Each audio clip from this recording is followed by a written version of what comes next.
No one knew what to expect on October 7th when the initial rocket barrages from the Gaza Strip began pounding Israel. Even veteran war-hardened residents of the Gaza envelope sensed immediately that something was different this time, but they had no idea what was to come.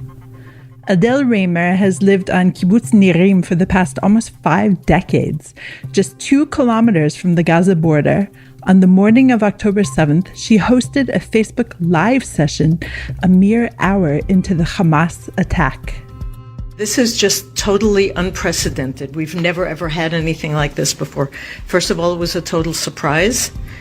As far as I know, there was no preemptive strike on our part. And the sheer number of rockets that are being shot at the same time, and it's overwhelming Iron Dome. So I don't know where we're going from here, but this is war. This is definitely war, and there's no way we can get around that. Another development is apparently there are infiltrations, people, gliders infiltrating into the communities nearest the border. I haven't heard any in my area, but communities further up north have been told to, we were also told to go into our houses and lock the doors. Actually, I'm going to go around and see, I don't even have doors that properly lock or windows that properly lock. I'm going to go around and close the blinds at least so that it looks like nobody's home. Although I really don't think infiltration here is a serious option, but you do what you can, right? Adele and the rest of Kibbutz Nirim are now in a hotel in Eilat. The former teacher is a cherished Times of Israel blogger and a trained medical clown who always has a red nose in her bag. She has made it her life's mission to tell the world about what happened on October 7th. 5 Israelis were murdered at Kibbutz Nirim, and another 5 are missing. So this week on What Matters Now, I, Amanda Borschel-Dan, speak with Adele Raemer about the events of October 7th and how she and her community are faring now.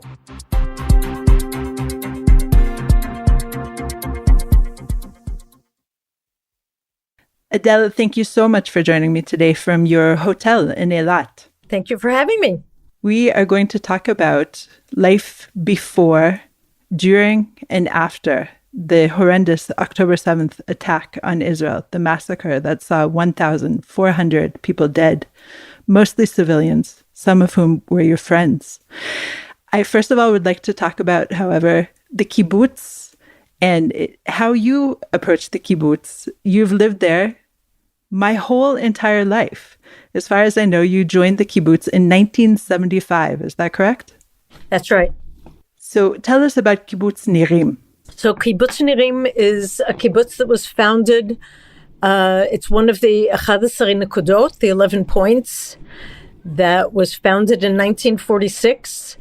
On one night in 1946, Motzei Yom Kippur, after Yom Kippur was out, 11 different communities set out on the same night to have a presence in the Negev, so that when the state would eventually be declared, we would have people, communities in the Negev. And obviously our listeners can hear from your accent that you are not a native Israeli-born woman. How did you arrive at Kibbutz Nirim? So I was in Young Judea, Zionist youth movement, and after high school, I went on a year program, Young Judea year course 72-73, and I fell in love with the place. I went back to the States, to New York, in August 73, and I had intended to go to NYU Theater School, but I was in Israel when they were having the auditions, so I was just waiting for the winter term to come along and doing odd jobs. And then August 1973, the Yom Kippur War broke out. And I said, well, what am I doing in the States? Israel needs me. And that's when I started the procedure for making Aliyah through the Jewish Agency. And I finally made Aliyah to Kibbutz Keturah in December 1973. near Eilat, not far from where I am now. And as soon as I landed, because I was just turned 19, I got, and it was, still wartime, I got my draft papers and was told to show up at the draft board within a year.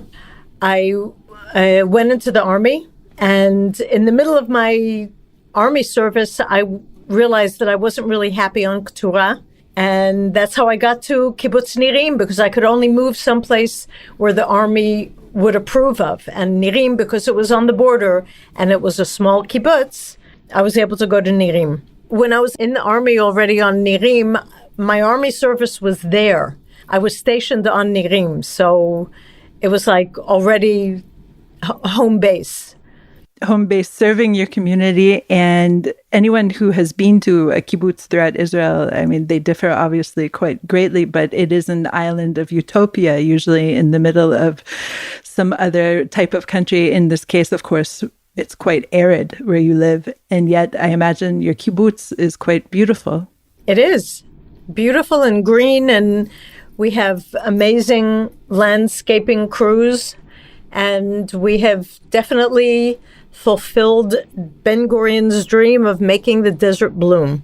Now, you have lived there for, as I said, my entire life almost. I'm 48, and you've been through so many wars, so many barrages, so many disasters, that on October 7th, as you blogged for the Times of Israel, or our blog's editor, Miriam Hershlag, collected your posts and created this blog for October 7th. Mm-hmm.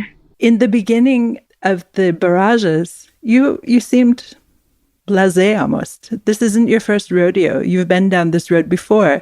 You're saying stuff like, oh, it just doesn't stop. Apparently there will be a war. And yet at the same time, an hour into the barrages, you went on Facebook Live and you were outside of your safe room. And it just seemed at that point that you learned about infiltrators being around on the kibbutzim, on the different settlements around the Gaza envelope, but yet you weren't very concerned. Tell me about the evolution of that day for you. So even as we speak now, by the way, there are rockets in my area I'm seeing pop up on the TV screen. So we realized right away, I actually Facebook Lived from the first few moments even, saying, because you could see on the TV, in the Facebook Live, you could see the alarm pop-ups saying where the alarms were, and some children's show, some totally detached children's show going on in the background. Nobody realized what was going on yet. But we realized from the very beginning that this was something different because it was such a heavy barrage. Usually you get one rocket, two rockets on your community, and then you see rockets all around by the pop-ups and everything. But here it was like on Nirim, it was one after another. I was scared to stand up to close the iron sleeve of the window. Like my son and I were sitting on the floor in case there was shrapnel that came through the window, because it was so intense that I was scared to stand up and close the window. Closing the window takes a few good seconds because it's really heavy. And I was scared to do that at that point. And then, I don't know, it's hard. The timeline is hard. And I actually looked back on it this morning. It seems like about 15 minutes into the event that we were getting notifications that there were terrorist infiltrations. According to what it says on the blog that Miriam captured for me, it was closer to 40 minutes later that we realized that they were inside my kibbutz, but I can't really recollect that. But it was not long after it started that we were told to go outside the safe room, lock the doors and windows as much as possible, close the shades, and to lock ourselves in the safe room because there were terrorists rampaging through the kibbutz. Terrorists had entered the kibbutz. And this was a new threat in a way. You have lived through so many rockets, but the idea that Hamas would have come into your home, had that ever entered your mind, really? Inconceivable for me. Although my daughter, who's now 41, has been scared of infiltration since she was 8, to such an extent that when she did a year of text writing studies in Beit Berel. Her final project was making a movie that showed her this fear of hers in her childhood, about how petrified she was living on Nirim, how scared she was that a terrorist was going to come up under her window and capture her. And I still have that movie. It's just eerie. This fear of a terrorist coming actually did come true. And when this happened, how did your family react? You said you were with your son. Where was the rest of your family? So my daughter and my son-in-law are separated. My daughter was in her house, petrified with fear. She was under the bed, turned off the lights, and on my Facebook, I posted her a translation of her account. And so I'm sorry to get graphic, but she had to go to the bathroom. She did it on herself, under the bed. She was scared to get out from under the bed and even to find a bag to do it in, which many people did. My son urinated in a bottle until there was no more bottles left, and in a bag, because we were supposed to not leave the safe room. And of course, in retrospect, that was the right decision. Yeah, although I did leave the safe room, I would not do that in front of my son. Plus I cannot urinate into a bottle. I'm not built that way. Yes. So at one point, we heard bullets outside. We heard grenades outside. We heard RPGs exploding. I mean, these are different than the sounds that we often hear with rockets exploding. And we heard voices speaking Arabic. They were that close. And my son, who understands a little bit Arabic, was sitting by the safe room door, holding down the handle because the safe room door does not lock. The safe room is safe against rockets. And the lock that it has clicks down so that if a rocket hits someplace else in the house, the implosion won't blow the door open. But it can be unlocked from the outside. You just lift up the handle from either side. So in order to have it locked and have the pins, the iron pins jutting into the wall and the ceiling, you have to hold down the handle. So he was sitting by the door and holding down that handle, and he heard them saying in Arabic, "Come here." So we didn't know what that was about, but we were not about to come here or anywhere. And we just waited, petrified to hear that they were coming in the house, and petrified that that's it. This was the end.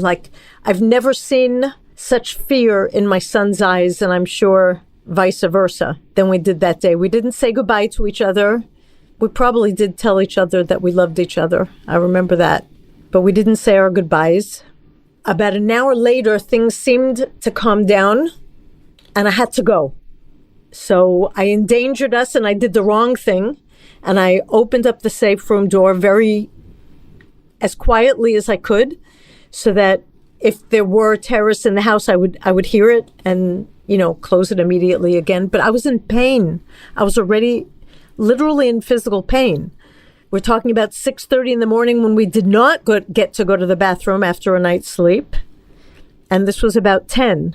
And I saw the window opposite my safe room with the slats broken. So they never entered the house, but they tried.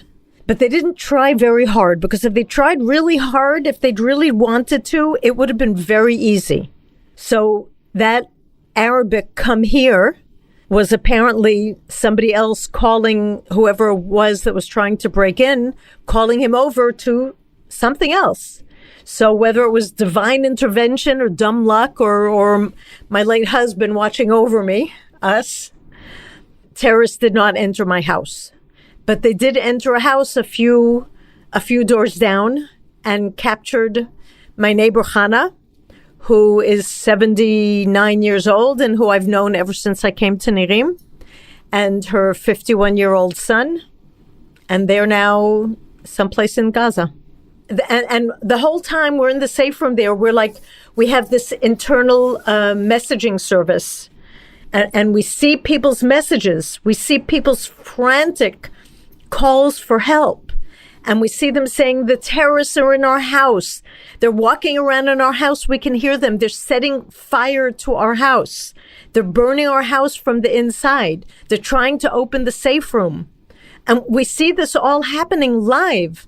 So you're just sitting there, petrified, waiting for you to be next. You're watching like the messages, trying to figure out geographically who these messages are from and where they are in the community, and just waiting. And there's, nothing you can do but hold that handle. During the whole experience, because everyone now is connected by telephones, I'm sure you were connected with your family as well. And did you yourself ask for them to find help to help you both out of this situation? So I didn't ask, family from outside the kibbutz? Correct. No. I know that we have our first responders and our head of security, Daniel. They were in touch with anybody who could come help us. My stepson in Tel Aviv or my daughter in Neve Ilan weren't going to be swooping down to Kibbutz Nirim helping us. And I certainly didn't want to worry them. I was in touch with my daughter on Nirim.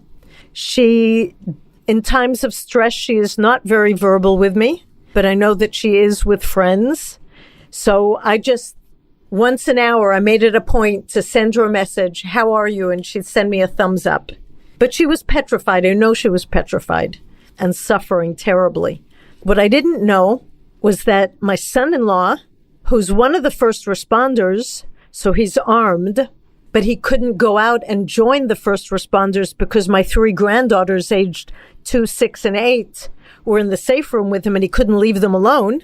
So he was in the house, and what I found out only like much later, if not the next day, is that terrorists entered his house and he heard them walking around and making noise. And at one point he told his 3 little ones, my 3 granddaughters, hide under the blanket so that they wouldn't see anything and so that they wouldn't be seen. He said, you're going to hear a loud noise, but it's going to be okay. Do not come after me. I'll be right back. These kids never listen. They listened. He opened the safe room door and shot the terrorist that was just outside his safe room door. He tried to go out and get 2 others that were in the house.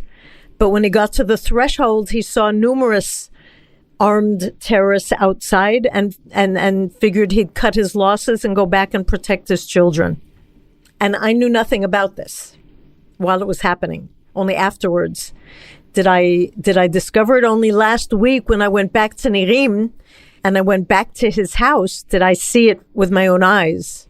The puddle of blood from the terrorist that was right in front of his safe room door, inches away from my grandchildren. The army, all the while we're waiting for the army to come and save us, because the first responders are meant to hold the fort for 5 minutes, 10 minutes, and then the army comes. But the army didn't come.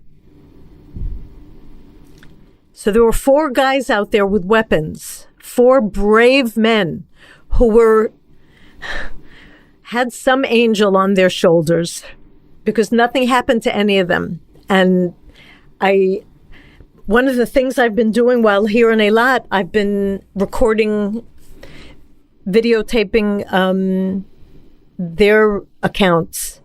Because when we were told to evacuate, I grabbed a bunch of stuff and shoved them into a small suitcase. But I also grabbed my laptop and my camera because I knew I would be doing this. I've heard 3 very detailed accounts, and it's just a miracle that they're alive. And they did what they could. They really, they managed to kill 7 terrorists out of the 9, approximately. There were 50 to 60 terrorists in the kibbutz altogether. Many of them went back to Gaza, together with the loot that they stole, together with the 5 kidnapped people, 4 from my community and 1 who was visiting. So in the end, the forces altogether managed to kill 9 of them. And it took 7 hours for the first army troops to arrive. 7 hours. These 4 guys held it down. And they told every family, you're on your own, because we can't help everyone.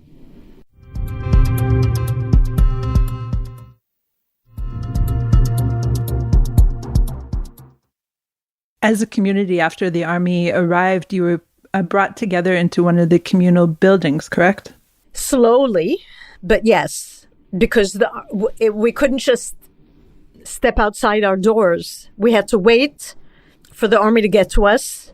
And we were given clear instructions only to open the safe room door if we heard our names being called. And there were people in some of the accounts. There was one person who even though the army came and they called his name, he asked them questions. Who's this? Who's the commander of that? In order to test them, he did not trust that they weren't the Hamas. They started evacuating us at about 1:30. After going to the most dire areas, there was one house where there was a family with a baby that was 8 days old. And their house was on fire. And they kept calling for help, begging for help, for the police, for the army, for the fire department, anybody. They said, our baby's here and the room is filling with smoke because the terrorists managed to dislodge the safe room door just enough so that smoke would be able to come in. So they went to evacuate them first and to the other areas of the kibbutz that were most in danger because their houses were on fire. And they got to my house about 5:15, something like that. And it took until at least 9 at night for the entire community to be evacuated because they went house by house, clearing out, sterilizing the area around, being sure that there was no, checking under every bush, every corner, every place that a terrorist could be hiding so that, to keep us safe for the evacuation. And then they walked us through the kibbutz. They walked us around the long way. And I couldn't understand. We're under fire. There's still rocket fire. There could be terrorists loose. Why are we going the long way around? A rocket alert caught us in the middle. We just threw ourselves down on the ground and covered our heads. So it worked out. They were taking us the long way around so that we wouldn't go where there were dead bodies, so that we would be spared that sight. Although we did pass some, I did not see. One of the people that was with me said that he did see one of them. You spent the night in the communal hall, and you were obviously not equipped for any kind of sleeping arrangements. And there's a picture of you with a tablecloth around your shoulders, and you were, even during that moment, making jokes about what was happening, using humor to diffuse the situation. Obviously not funny at all. And at what point were you taken out of the kibbutz entirely? So we slept there. Kind of, sort of. If you can sleep on 2 chairs put together, blanketed in a tablecloth. But at around 1:30 the next day, we were told that it was safe enough for us to go to our houses quickly, to pack up, and we would be and when we finished packing, to go into the safe room and wait there for word to go out to the buses. There were 4 buses in different sections of the kibbutz. That was not organized wonderfully. I mean, in all fairness, there was really no time to organize very thoroughly who went on what bus. So when they gave the word to go to the buses, we went to the bus, but it took a long time to get the buses boarded. It took a long time. There was a whole row of cars that were kind of blocking the way. I was sitting in that bus for 40 minutes, petrified that we would have rockets. And if you're in a bus with other people, you cannot evacuate an entire bus in 0 to 10 seconds and get to someplace safe. But thank God there was no alert when we were in the bus. And then we evacuated about 2:45 and drove through an active war zone. There were smoking cars on the side and charred bodies on the road. And we drove through that. We had like an army escort, but what's an army escort going to do, if you get attacked by soldiers on the side? At first I thought, well, I won't sit next to a window in case a terrorist jumps out and starts shooting at the bus. But then somebody sat down next to me, so I moved over to the window. I didn't breathe easy until we passed Beersheba and eventually got to Eilat at about 8 in the evening, 8:30. I'm not an observant religious person, but for the first time in my life, I Googled Birkat Gomel and said it. You are in Eilat with your entire kibbutz. You evacuated as a community? Yeah. How many are you? We're about 400. The great majority of us are here in the hotel. It's very hard. Very, very hard. Altogether in the country, there's something like 250,000 displaced people, north and south. So in our hotel, which just welcomed us so warmly and gave us such a big hug, all of our needs are seen to here. We've got 3 meals a day, and the staff are wonderful, and they bought us washing machines and dryers so that we can do our own laundry. And they just gone over and above to make us feel comfortable here. They had the first day, they gathered donations from people in Eilat of clothing and toys and books and everything you can think of, because people like my daughter and her 3 kids, she was scared to go back to her house to get anything. So she just left with the shirt on her back and the children. So they came with nothing. And the entire hall in the lower floor of the hotel was filled with donations from people in Eilat. New, secondhand, everything, whatever you need. But now the hotel is extremely crowded. It's extremely noisy. We have people from not only Nirim now, we have people from Sderot and from Ashkelon and Ashdod and Kiryat Shmona, like really all over. And it's gotten very hard. A lot of people have started complaining that you can't go to the dining room because it's too noisy. Like people who have hearing aids, and I have hearing aids, know how difficult it is to be in a dining room. And when you're in a dining room, there's lots of kids screaming and lots of noise. It's just, your ears hurt. It's physically painful. So while we really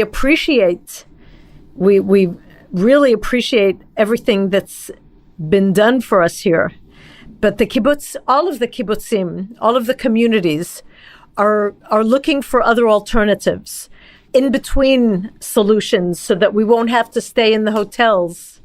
Eventually the hotels are going to want to get back to being hotels and not refugee centers. And so the kibbutzim are looking into different options. I'm not on that committee, so I have no idea. Adele, as we were speaking, you said that you heard or you saw rocket attacks already again still on your kibbutz. So obviously going back home is not an option right now in terms of safety. But even in terms of infrastructure, the destruction is so rampant. How long do you think it would take? I wouldn't say it's rampant, but it's possible. It's still possible. So I went back to my kibbutz last week. A team from the BBC had come to my kibbutz in 2020 to cover the elections. They were, in Israel, and they came to me, and they were with me when I voted. They came with me to the office and voted, and they reached out to me at the beginning of last week to ask if they could come interview me again. And I said, well, I'm going to Nirim on Tuesday. You could come meet me there if you want. And they did. So I got a ride up to Kibbutz Tzeilim, And in Selim, I got out and I joined the BBC cars and drove into the kibbutz. And they documented my return to the kibbutz, my return to my house. And they were with me in my house. And first of all, it's less scary when you're in a scary place with somebody. They were there when, they documented me hanging up a flag on my porch and changing my shirt to a shirt that says "We won't give up on Nirim" from 2014. And they helped me empty my fridge and throw out the garbage. And when I wanted to take my car home, because I figure if my car is one piece and many, many, many cars were burnt to a crisp or shot through or slashed, I didn't know what situation my car was in. So I had people check it the day before. Somebody was on Nirim. I sent my key up the day before. The guy checked my car. He said, "We'll bring cables and you'll be able to jumpstart it." So I figured if it's in one piece, why leave it there to be rocket fodder? Can't move my house, but I can move the car, keep that safe. So they helped, but it was like covered with dust. So I started washing it down. The BBC guy said, "Oh, let me do that for you." And so they were very sweet and very helpful. And then I took them another rocket now at Kisufim. I took them for a short walk around the kibbutz, around to the most the highly destroyed places, where that house where the baby was, the house that was burned, and the other houses, like an entire corner where the younger people lived in the smaller houses, was just totally destroyed. We went into my son-in-law's house, which is where I saw what it actually looks like with my own eyes. We went to see where the gate had been breached. I did not go into the house where one of our members and his daughter was slaughtered. That was already too much for me. It was heartbreaking being back there, seeing what had been done, but on the other hand, it was also in a way encouraging, because I saw that most of the kibbutz, most of the houses are intact as of now. Again, every time there's a pop-up that says Nirim, my house could be hit. You never know. Adele, do you see yourself going back there, moving back and living back in Kibbutz Nirim? Yes, but the army has a lot of work to do. The government has a lot of work to do to earn back my trust and sense of security. But I believe they will. Because if you give up on the Western Negev, you can give up on Israel. But I can't promise that my daughter will be back.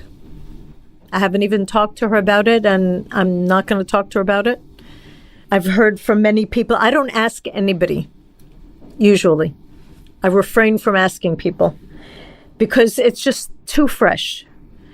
People, we think about one day to the next. I don't think about what I'm doing next week. I don't have plans for the future. We just take it one day at a time. So I don't know how many young people, young kibbutz members with young kids and their families are going to be back. I don't know how they'll be able to, if they'll be able to feel safe letting their children play freely on the lawns again. I mean, my sense of security was so strong when I was there. I'm an amateur photographer, and I've never had any problem getting in my car, driving out the back gate towards the west, towards Gaza, driving through the fields in the evening, taking pictures, all by myself, all alone, not a soul around. I've never been scared. And something very serious is going to have to happen in order to reinstill that sense of security and resilience. Because that's the name of the game. If you don't feel secure and resilient, you can't live there. The country spent billions of dollars on safe rooms, on this fancy schmancy underground barrier that supposedly was impenetrable, on this fence that couldn't be cut through, couldn't be infiltrated. And we can't do that anymore because they'll find a way. So it's either us or them. Either us or them. I cannot live next door to those neighbors anymore. They must be evicted or destroyed. I prefer destroyed. And I mean, it's hard for me to say that because there are people that I'm in touch with in Gaza, even today, but I've lost faith. I don't know who to trust anymore. There's somebody who lives, there are people who I know who live outside, who have escaped from Gaza. And these are people who I've been in touch with for years already. And I know that they believe there can be a different way. And my hope is that when we destroy the Hamas, that these will be the people that are going to lead the Gazans and re-educate the Gazans to a different way of life so that we can be good neighbors eventually. And I was always the first person to say that this is not a conflict that can be solved with weapons. It has to be solved with diplomacy. But October 7th, something in my DNA switched. And now I realize that before we can make peace, we have to make war. Adele, thank you so much for joining me today. Thank you for having me.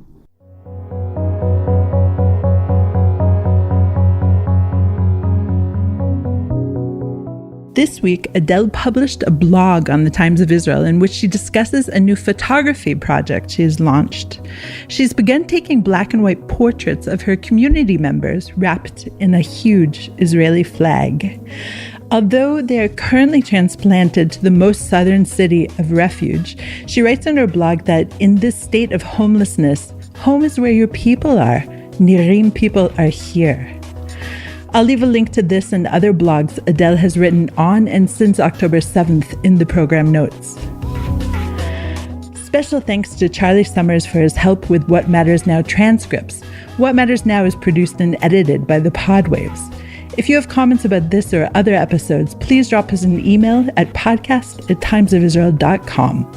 Until next time, shalom.